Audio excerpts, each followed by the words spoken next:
Welcome to Solvetic, your channel to always learn technology easily. Below in the description, you will find useful links we used in this video.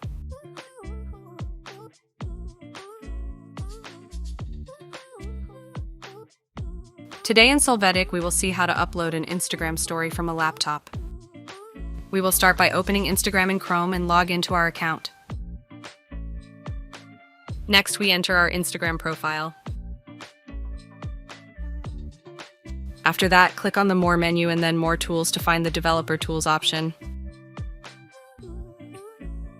Here, we're going to click on the Toggle Device toolbar icon.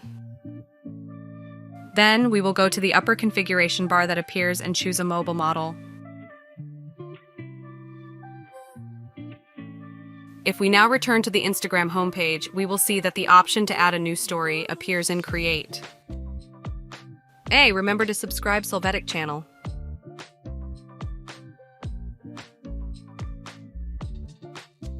Afterwards, we can upload the story we want.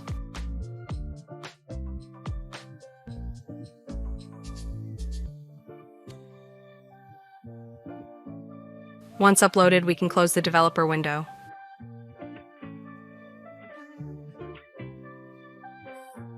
We hope it has been helpful for you. Here are links to watch more videos of your interest and subscribe to the Solvetic channel. Thank you.